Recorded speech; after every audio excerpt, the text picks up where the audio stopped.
1303, Moscow controlled land that encompassed the entire flow of the Moskva River.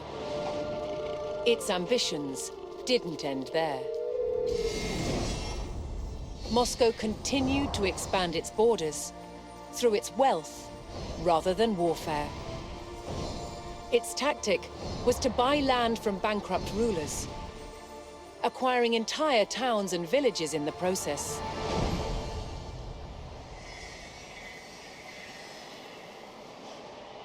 As Moscow was still a vassal of the mighty Mongol Empire, it had to send envoys to pay them tribute. And Moscow's ever-expanding borders meant more and more revenue for the Mongols. But not everyone was content with the rise of Moscow.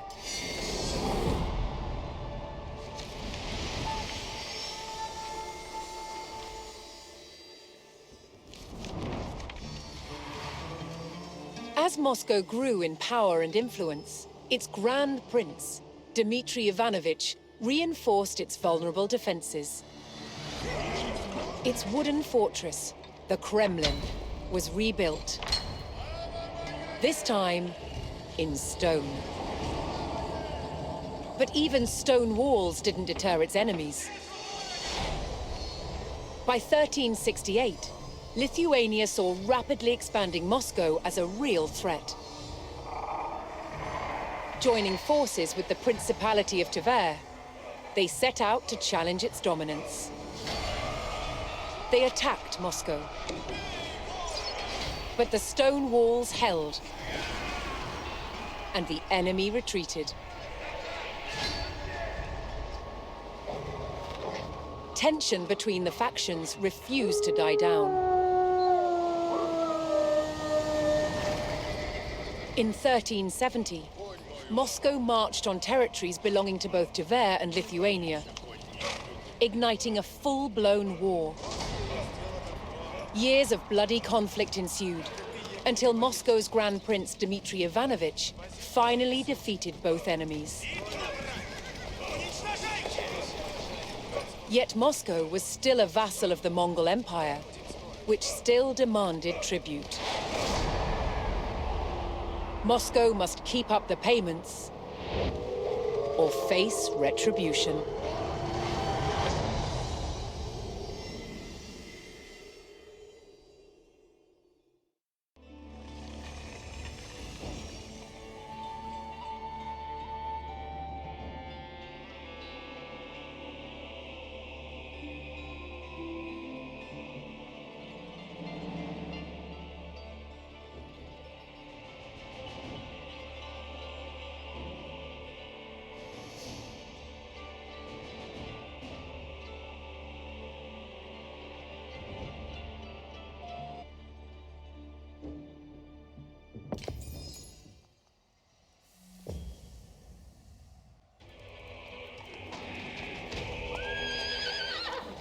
Trade routes between Rus settlements supported a vibrant economy, which in turn allowed Moscow to pay forward tribute to the Golden Horde.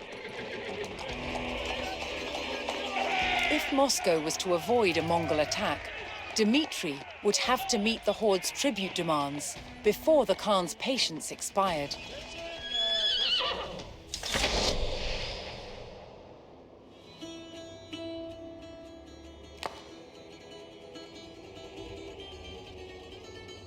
Moscow's primary means of raising the taxes demanded by the Horde was through trade with nearby Rus towns. But Prince Dmitry would have to keep his traders safe from raids by opportunistic bandits that stalked the countryside.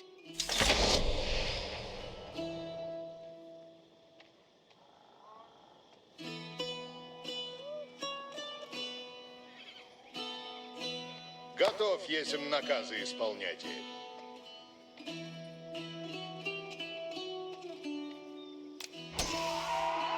While Moscow's trade was strong, Dmitry could bolster his income if he could locate additional trade partners.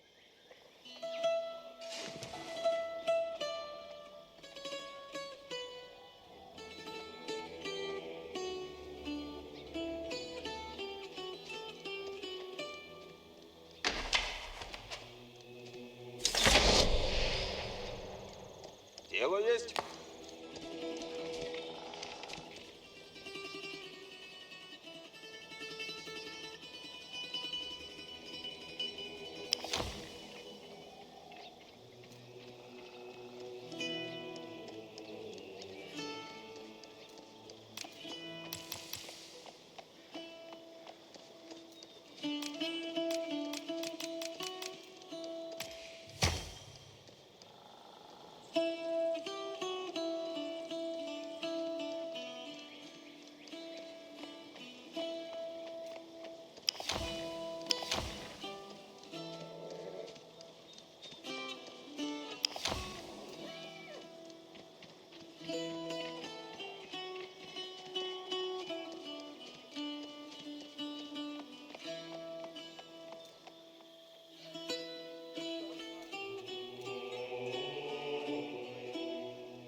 Готов, есм. Люди здесь суть.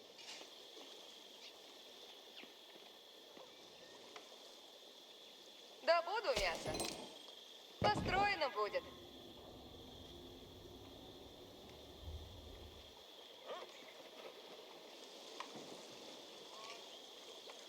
Радуйся.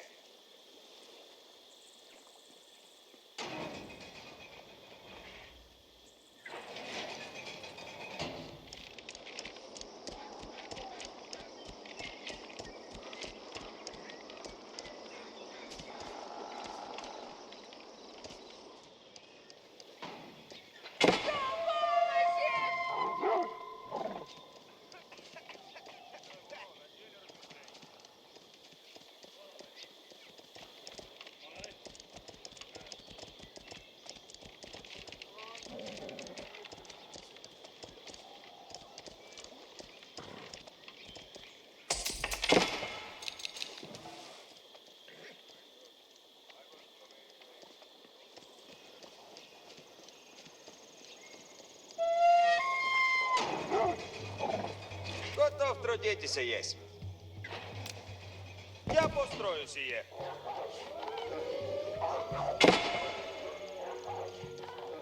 Возделываю землю.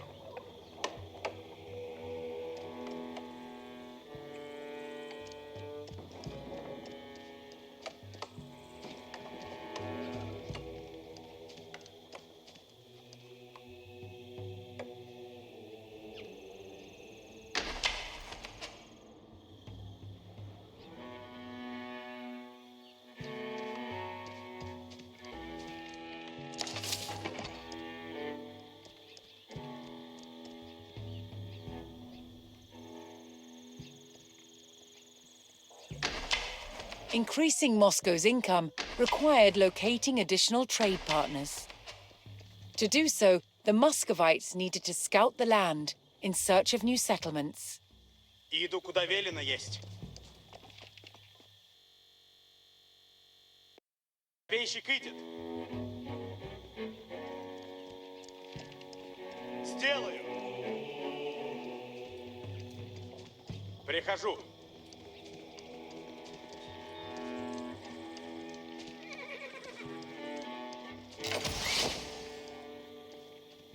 Копейщик есть. Иду.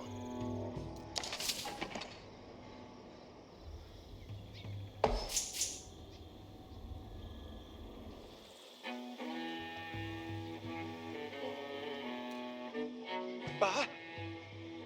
Ладно, есть.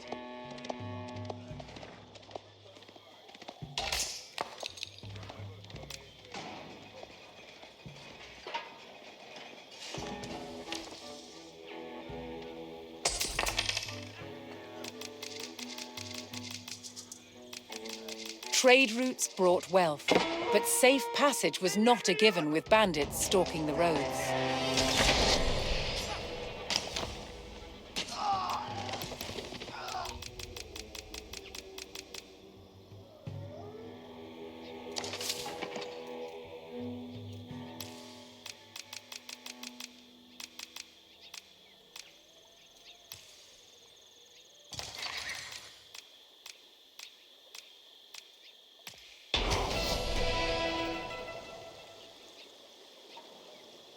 With the Golden Horde paid, the Muscovites could concentrate on expanding their territory until the next payment was due.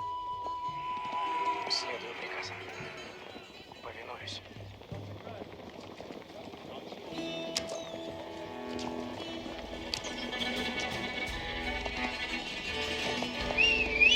Беда есть! Море приде! Направляйся! Есть! Нападают! Повинуюся! Наказом следую! Скачу к... Все ворог!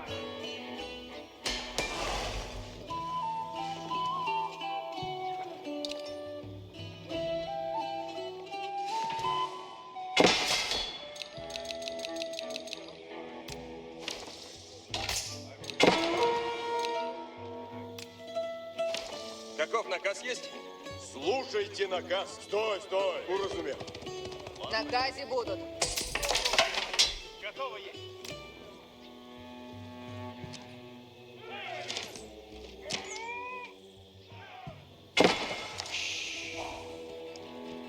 Исполняйте. Соглашаемся.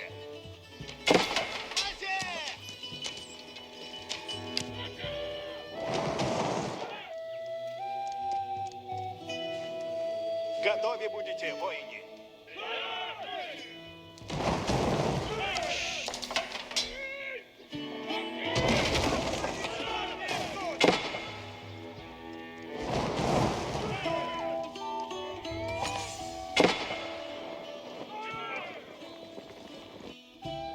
Дворевник готов. О, скоро.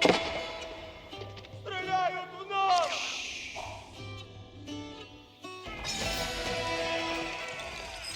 Kerisler welcomed Dimitri's envoys and the coming of Muscovite traders.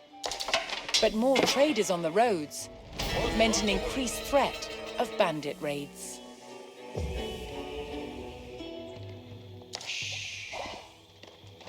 Золотой готов есть.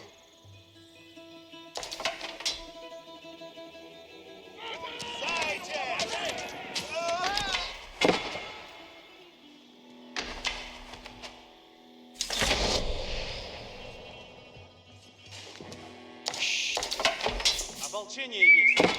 Ворог близ стоит! As Moscow grew in riches, the Khan continued to demand taxes. If Dmitri did not pay, he would face the swift vengeance of the Horde.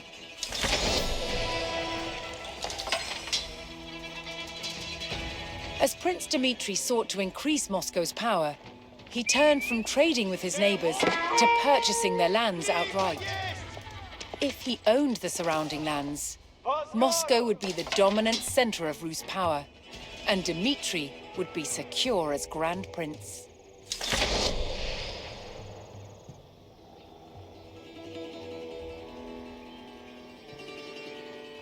When Dmitri's men located Vladimir, they opened another revenue stream for the Grand Prince. Слушайте.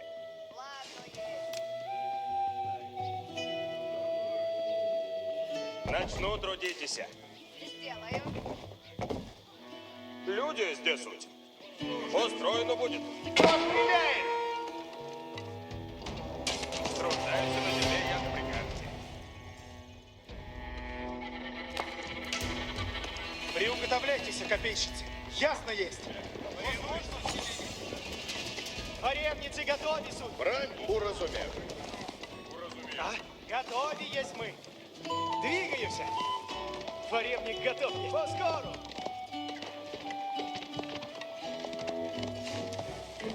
Рады есть. Сделано добро есть. Сие мне нравится.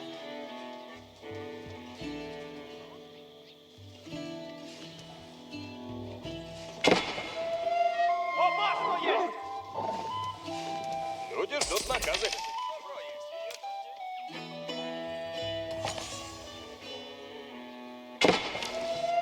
Лихо есть. Наказе суть. Глядите. Да. Всадник готов.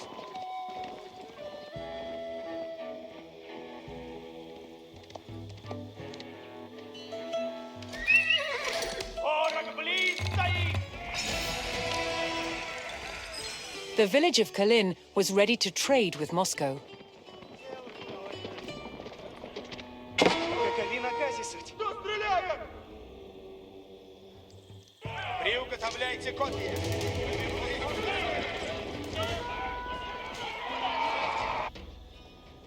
Фаревник готов. Сделаю. Возротай готов есть.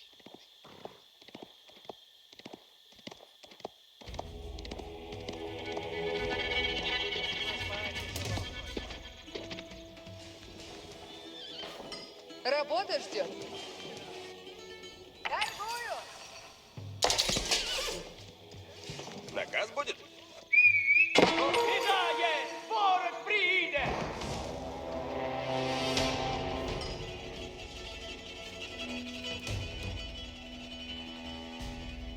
Исправляйтесь.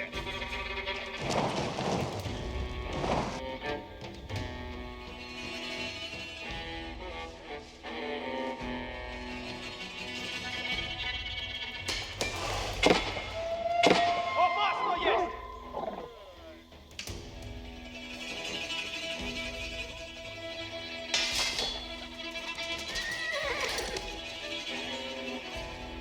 Каков наказ есть? Ворог близко стоїть!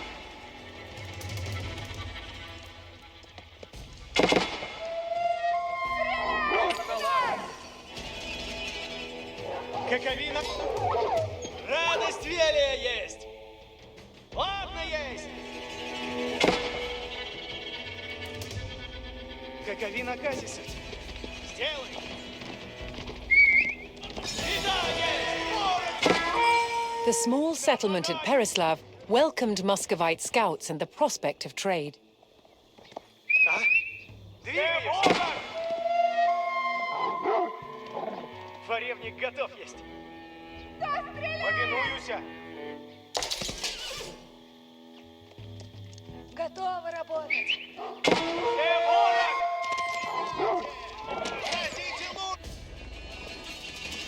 Возротай готов есть!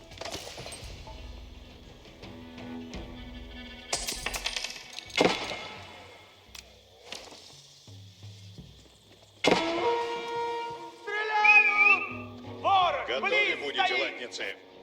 Следую наказам. Работа ждет.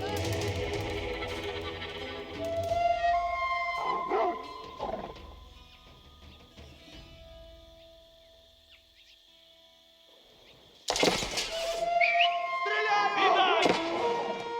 Лихо есть!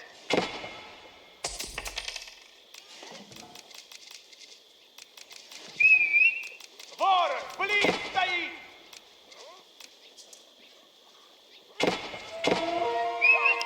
Before he could purchase the settlements, Dmitri needed to prove he could provide safe passage for the traders and their goods.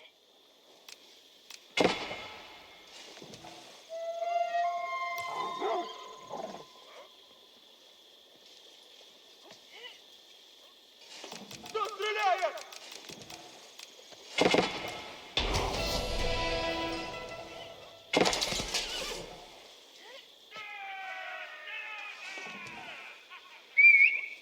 Все ворог!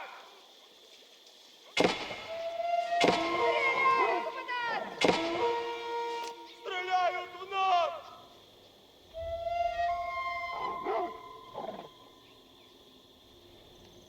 Огонь вражий есть!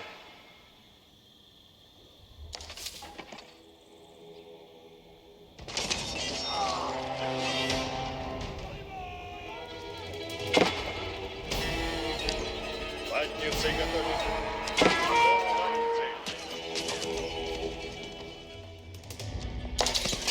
Готов, если наказ. Наказ будет?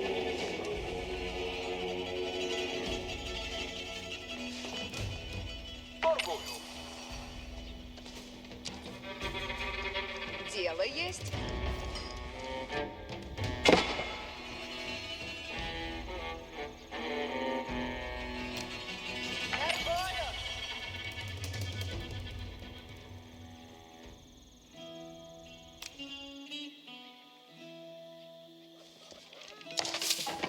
Чего Чего делать? Дело есть. Торгую.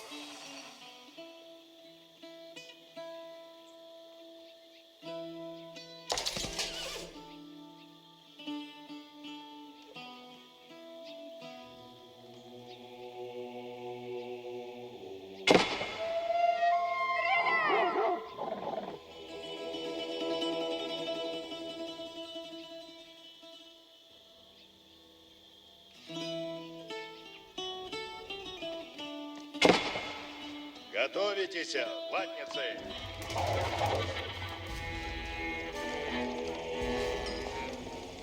Исправляйтесь.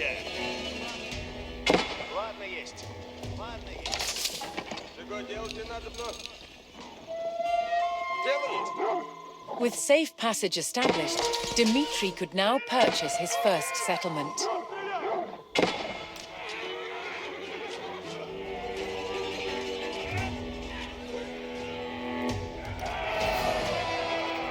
Dmitri purchased the lands of Troitsky and extended Moscow's power. The town would now generate gold without the need for taxing traders. Радуйся. Начну трудитесь.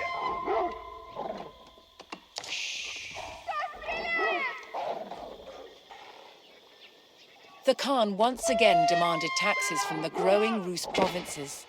But this time, the price to keep the horde at bay was higher than ever before.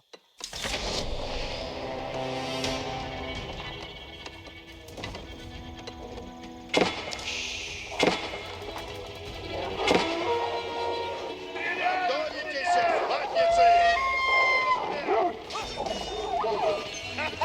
Ты пьеса! Накат, слушаюсь.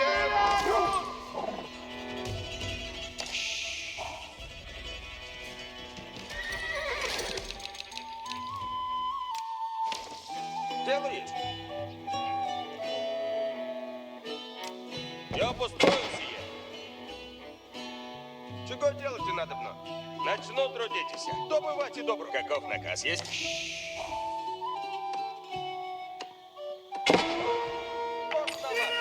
Выступайте надо, латницы. Наказ будет? Торгую. Исправляйтесь. Зачем? Уразумех. Стрела на тетиве есть.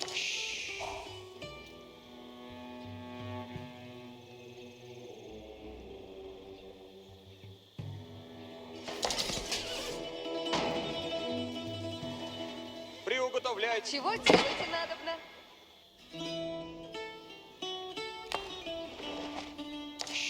Добывать и добро есть.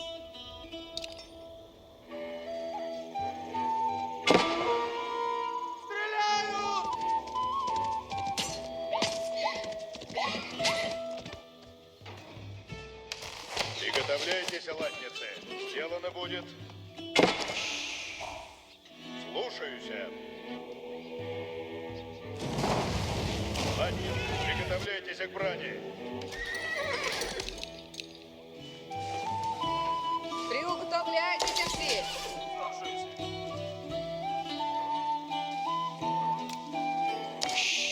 Радуй. Слушайте. Ладно, есть.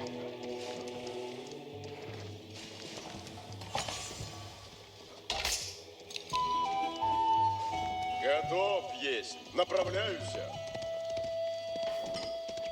Наказывай. Повинуюсь. Радуйся. Накази будут. Уразумею. Начну трудитесь. Делаю. Я построю сие. Слушаюсь. Начну трудитесь. Чего делать надо мно? Накази будут. Добро есть. Иду, ура. Я построю сие. Сделаю. Дело есть худо! Работа ждет. Добыть и древеса надобно? Латницы, готови суть. Велить, что делаете. Напрежь по скору, славе.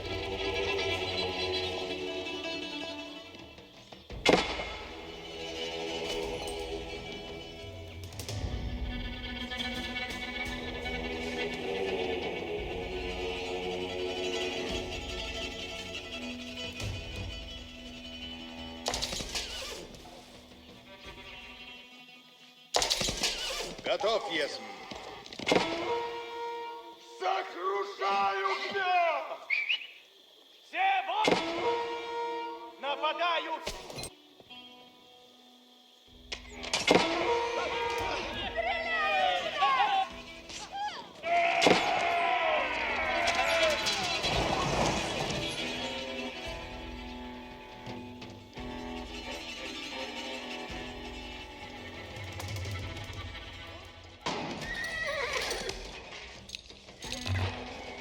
Готовы идти.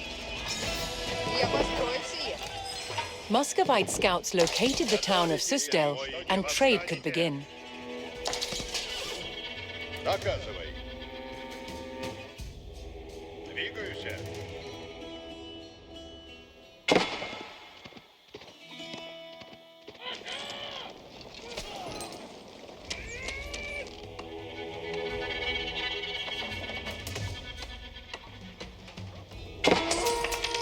Огонь вражий!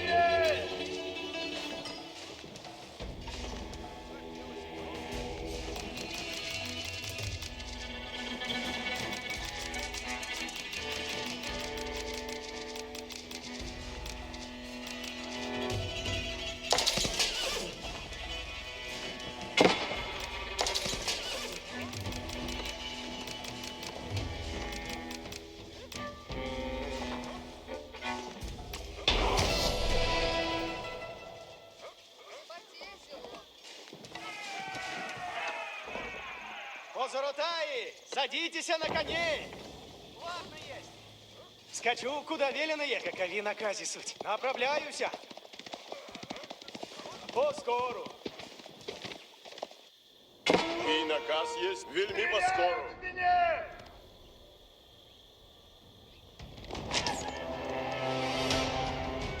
Позоротай, без сомнения. Дело исполнено есть. Ворог, близ стоит! Люди, служите готовы. Сбираю древеса. Да. Буду древо рубите. The Rus of Kalin now recognized Dmitri as their Grand Prince. Bandits remained a threat on the roads, however. Построено будет. Готов трудитися єсть. Торгую.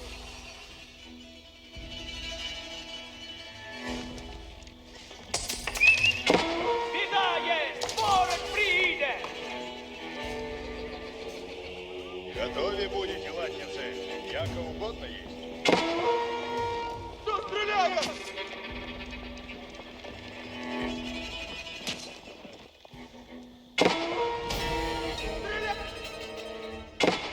Всадник в сей час. Где ворог? Слушаюсь. Еду. Стреляют в нас! Да. Слушаюсь.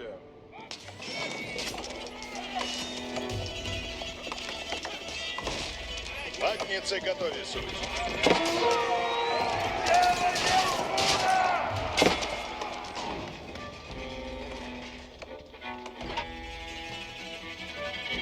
Готовы идти.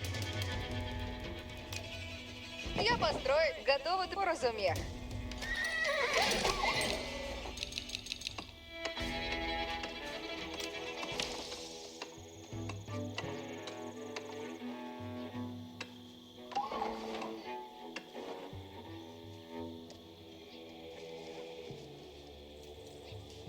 Радуйся. Начну трудитесь. Беда есть! Построено Ворог будет. приидет! Стреляют в меня! Накази будут. Добро. Порт налажен. Дело есть худо! Ворог, близ стоит! Стреляй в меня! Исполняйте. Дело сделано есть. Слушайте все. Берите оружие, латницы.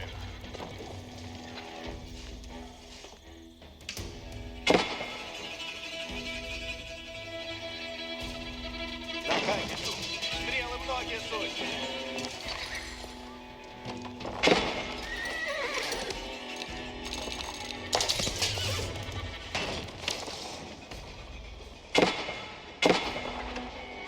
Готов, Киев. Уразумел. Сайте!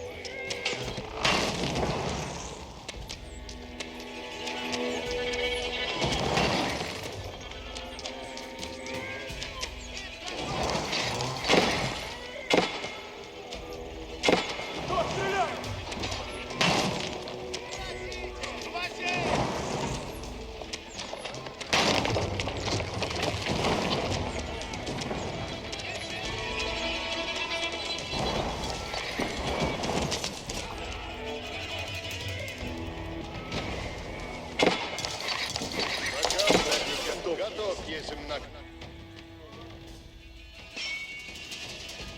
Готове будете, латницы. Следую наказу.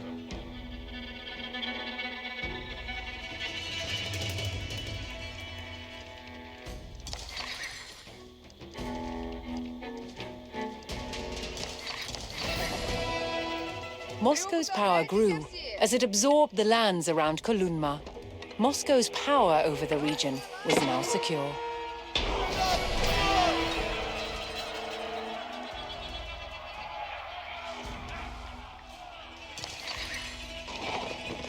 With the surrounding principalities under Dmitri's sway, Moscow was now the preeminent power among the Rus.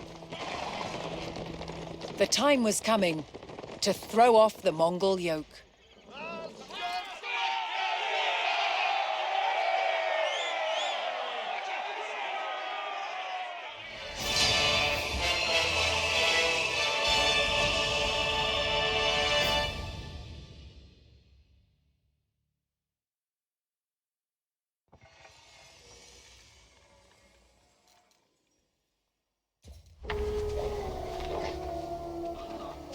By 1303, Moscow controlled land that encompassed the entire flow of the Moskva River. Its ambitions didn't end there. Moscow continued to expand its borders through its wealth rather than warfare. Its tactic was to buy land from bankrupt rulers, acquiring entire towns and villages in the process.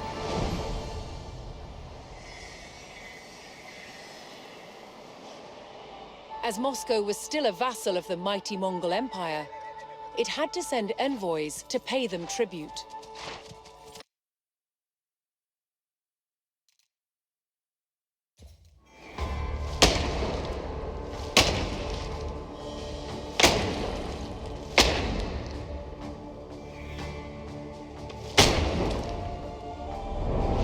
Medieval Moscow, Muscovy, was shielded by vast forests, which slowed the advance of approaching enemies.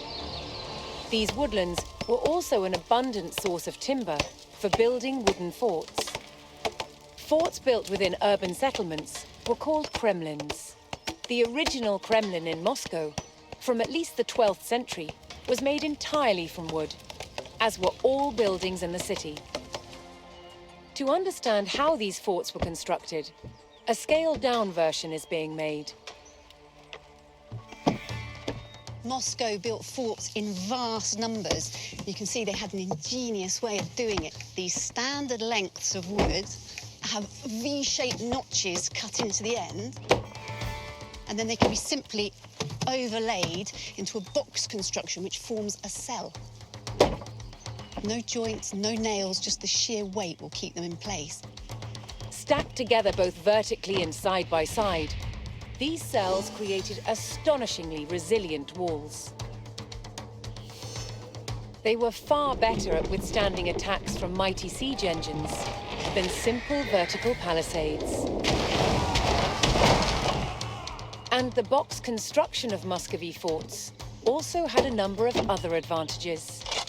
By filling them with earth or with stone, it made them not only stronger than a single wooden palisade, but it also gave them sturdiness and elasticity which could better absorb the impact of projectiles from trebuchets. And the other advantage of these box structures is that they could be prefabricated. Now, the first step in that process is taking off the bark. This stops wood-eating insects from sheltering beneath the bark and allows the wood to dry, preventing it from rotting. By taking off the bark, this wood could then last for years. Prepared timbers could be stored and then assembled into cells, wherever and whenever needed. And some cells, both on the walls and the gatehouse towers, were not filled with earth. Instead, they were left empty for defenders to use. From the 13th century, some towers were made of stone and brick, like this one at Chertsk Castle, built in 1388. When stone wasn't available locally, red brick was the material of choice. Of course, the advantage of using bricks is that they're easy and cheap to manufacture, they're uniform, so easy to build with, and it's these red bricks which give the distinctive look to Eastern European castles, which we can still see to this day. Stone and brick towers could be built much taller than wooden ones. This allowed Moscow's defenders to spot potential attackers sooner, keeping their enemies at bay.